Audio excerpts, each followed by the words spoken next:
Hi, welcome back. I hope you're ready today, guys. We're going to talk about your thought life. And it's kind of a big deal, so be ready to be serious. We're going to take a chunk of scripture, which is Colossians 3, 1 through 17, and we're going to use it to be answering a lot of questions through journaling. Now I'm going to teach you something called renewing your mind. It's a biblical concept from Romans 12:2 that says, "Do not be conformed to this world, but be transformed by the renewal of your mind, that by testing you may discern what is the will of God, what is good and acceptable and perfect." And that verse is saying that you can know God's will. You can know it by renewing your mind. And that's a big deal. Christians haven't really been taught how to take a hold of their thought life, how to submit it to God.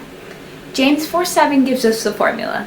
Submit to God, resist the devil, and he'll flee. So when you submit to God, you resist the devil, and he leaves. It's a formula. This is the way it happens. This is the way God has made it to work. And using Philippians 4:8, this tells us what to think. So that verse says, "Finally, brothers, whatever is true, whatever is honorable, whatever is just, whatever is pure, whatever is lovely, whatever is commendable, if there is any excellence, if there is anything worthy of praise, think about these things."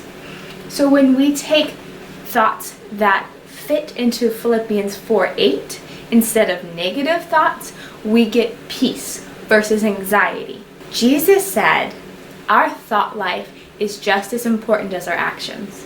He said that if you lust after a woman in your own heart, it's just as if you committed adultery with her. It's the same sin. And that's a really big deal because some of us like to daydream and we take things too far. For example, women have a tendency to worry. Now you may have been taught that worry is just something you do. Oh, I care about my kids, I worry about them. No, that is wrong. That is disobedience to God. God says at least 365 times in the Bible, do not be afraid. Do not worry. Cast your cares on him. And the do not be afraid, do not worry is not a suggestion. If I tell my kids, hey, you need to stop whining, that's not a suggestion. That's a command. And too often, we don't see it as God being our boss.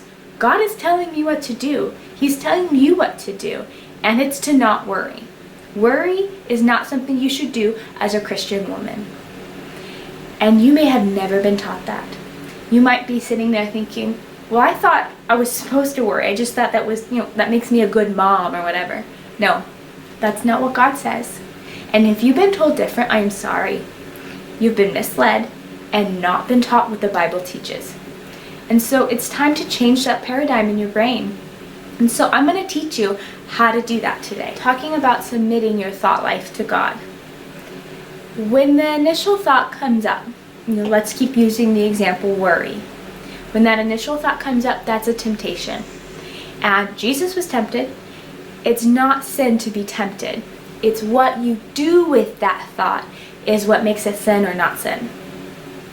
You're going to read Colossians 3, 1 through 17. This section of scripture says, if you were doing these things, you need to stop. And you need to start these new habits. And so combining that and Philippians 4:8, I want you to determine what you need to stop thinking about. And when those thoughts come up, what you're going to think about instead. And that's how you start beating the enemy from taking advantage of you. I know some of you take medication for anxiety issues, and I don't want you to feel guilty.